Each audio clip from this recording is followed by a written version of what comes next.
Billionaire episode 35। अभिमान को नीचे गिराने की शैली की सारी प्लानिंग बेकार गई।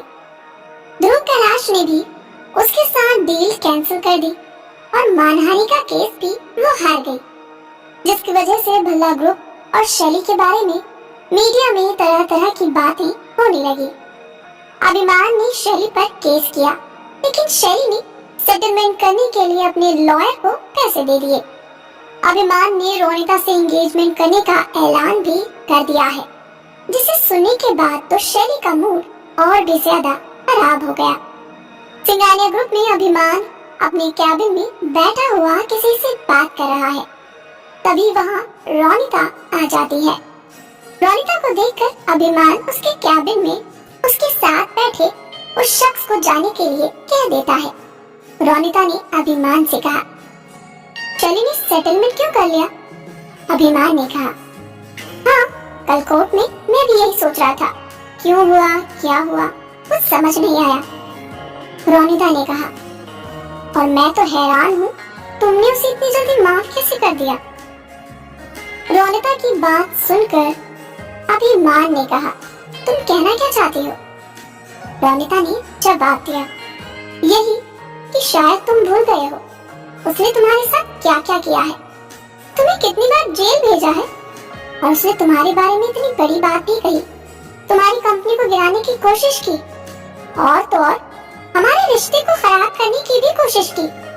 अब तुम उसके सेटलमेंट में खुश हो गए?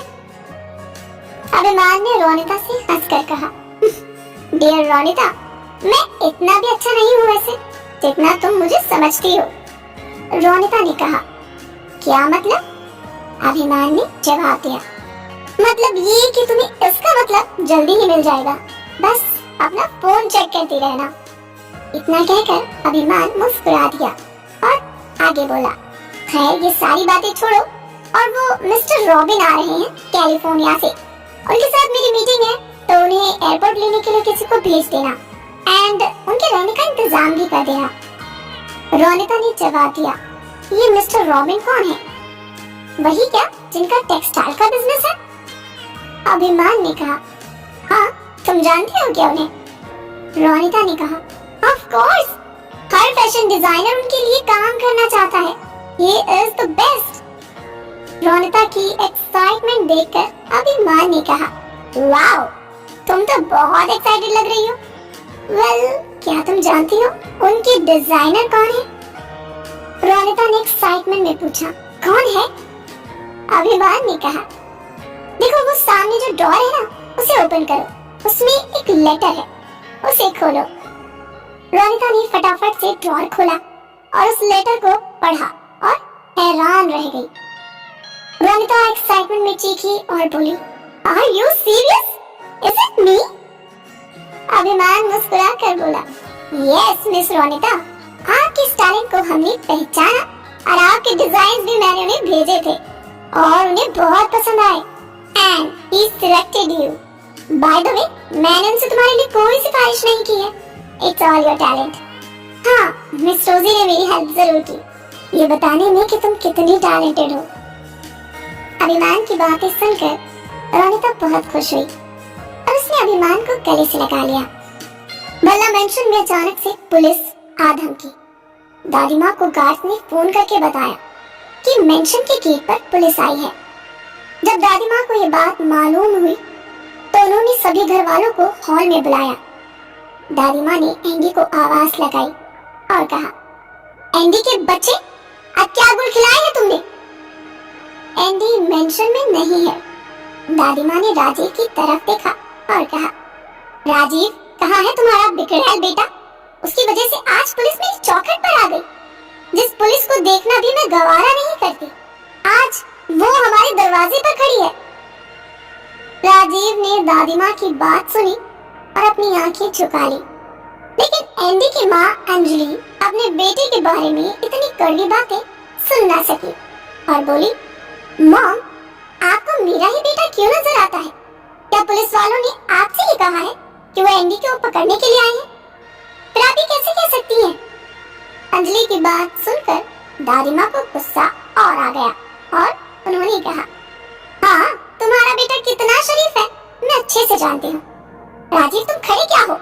जाकर पूछो उनसे आखिर क्या किया है तुम्हारे शहजादे ने, और ये भी कह दो कि वो वहां रहे, यहाँ अंदर आने की कोशिश ना करें। घर में मच रहे शोर को सुनकर माही भी अपने कमरे से निकली और नीचे आ गई। माही को देखकर दादी माँ ने अंजलि को कहा, अपने बच्चों के बारे में एक माँ को सब पता होता है, ना तो तुम्हारा बेटा किसी काम का और ना बेटी, दोनों निकम्मे हैं, फिर भी तुम उनकी तरफदारी कर रही हो। दादी माँ अंजलि को खरी खोटी सुना रही हैं और शैली के पेरेंट्स मुस्कुरा रहे हैं।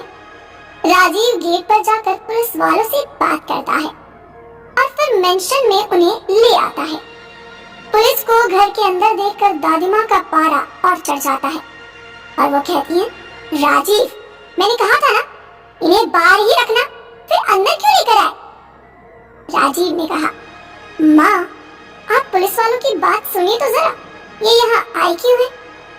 दादी माँ ने कहा, चाहे किसी भी वजह से आई हो, मेरे घर में अंदर कैसे लेकर आए तुम? दादी माँ का पुलिस वालों के लिए इतना बुरा बिहेवियर देखकर पुलिस वालों ने कहा, मिसेस भल्ला हम अपना काम कर रहे हैं, हमें मिस शैली भल्ला के खिलाफ कंप्लेन मिली है, हम उन्हें गिरफ्तार करने आए हैं, आप उन्हें हमारे साथ भेज दीजिए, हम चले जाएंगे। पुलिस के मुंह से शैली का नाम सुनकर दादी माँ और शैली के पेरेंट्स हैरान रह गए और उनका मुंह बन गया। अंजलि और राजीव मुस्कुराने लगे। अंजलि ने आगे बढ़कर खुशी से कहा, शैली भल्ला, आपको शैली भल्ला भल्ला इंडस्ट्रीज के ऑफिस में मिलेंगी जो सिटी में है, आप एक काम कीजिए, वहां जाकर उन्हें अरेस्ट कर लीजिए। अंजलि की बात सुनकर पुलिस वहां से चली गई। अंजलि ने दादी माँ से कहा, क्या हुआ मॉम, अब आपकी जुबान पर ताला क्यों लग गया? आपकी लाडली पोती को पुलिस अरेस्ट करने आई थी, मेरे आंटी को नहीं। अच्छे हाथों में आपने भल्ला ग्रुप की बागडोर दी है। इतना कहकर अंजलि वहां से चली गई। राजीव और माही भी वहां से चले गए। दादी माँ को शैली पर बहुत गुस्सा आ रहा है। शैली के अरेस्ट की खबर सुनकर दादी माँ का बीपी बढ़ गया और वो जमीन पर गिर गई। शैली के फादर ने जल्दी से डॉक्टर को फोन किया। भल्ला इंडस्ट्रीज के ऑफिस में शैली एक इम्पोर्टेंट मीटिंग ले रही है। तभी उसके पीए ने उसे बताया कि पुलिस उससे मिलने के लिए आई है। शैली को पहले तो कुछ समझ नहीं आया, लेकिन फिर बाद में उसने अपनी पीए से कहा, पुलिस को मेरे कैबिन में भेज दो। पुलिस शैली के कैबिन में गई। पुलिस ने कहा, आपके खिलाफ पुलिस में कंप्लेन मिली है, बकायदा आप पर एफआईआर दर्ज हुई है, इसीलिए आपको हमारे साथ चलना होगा। पुलिस वाले की बात सुनकर शैली ने कहा, बट मैंने तो कल ही अभिमान के साथ सेटलमेंट कर दिया था और अमाउंट भी दी थी, फिर पुलिस क्यों? पुलिस वाले ने कहा, मिस भल्ला हम नहीं जानते आपकी किससे क्या बात हुई, लेकिन हम बस इतना जानते हैं कि हमें आपके खिलाफ कंप्लेंट मिली है, इसीलिए आपको हमारे साथ चलना ही होगा। शैली ये बात सुनकर बहुत गुस्सा हुई और अभिमान के बारे में सोचने लगी। शैली ने पुलिस से कहा, ठीक है आप चले जाइए, मैं अपने लॉयर को भेज दूंगी। पुलिस वाले ने शैली की बात का जवाब देते हुए कहा, सॉरी मिस भल्ला, लेकिन आपको ही हमारे साथ चलना होगा। पुलिस वाले की बात सुनकर शैली को बहुत गुस्सा आया। शैली अभिमान के बारे में सोचने लगी। पुलिस ने शैली से एक बार फिर से कहा, मिस भल्ला आप चल रही हैं या फिर? शैली ने पुलिस वाले की तरफ देखा और कहा, आप पहले मुझे ये बताइए आखिर मामला क्या है, मुझे अरेस्ट क्यों किया जा रहा है और मेरी गलती क्या है, किसने की है मेरे खिलाफ शिकायत? पुलिस ने कहा, आपके खिलाफ चीटिंग का केस किया गया है, इसके आगे आपके सारे सवालों के जवाब आपको पुलिस स्टेशन में दिए जाएंगे। इतना कहकर पुलिस वाले ने एक कांस्टेबल को हथकड़ी लेकर शैली की तरफ भेजा और उसको अरेस्ट करने को कहा। ये देखकर शैली भड़क गई और बोली, हाउ डेयर यू, मैं कोई मुजरिम नहीं हूँ, दूर रहकर बात करो मुझसे। शैली की चीख सुनकर पूरा ऑफिस वहां जमा हो गया। शैली का पूरा स्टाफ जो कभी उससे डरा करता था, आज शैली को घूर घूर कर देख रहा है। अपनी इतनी ज्यादा बेइज्जती शैली ने कभी नहीं सही थी। शैली गुस्से में लाल पीली हो रही है। क्या शैली पुलिस के साथ चली जाएगी? क्या अभिमान ने ही शैली के खिलाफ कंप्लेन की थी? जानने के लिए सुनते रहिए सीक्रेट बिलियनियर। ये एपिसोड पसंद आया हो तो वीडियो को लाइक शेयर जरूर कर दीजिएगा। रोजाना नए रोमांचकारी एपिसोड सुनने के लिए हमारे चैनल को सब्सक्राइब और ज्वाइन कर लीजिएगा और सुनिए पूरी सीरीज बिल्कुल फ्री में।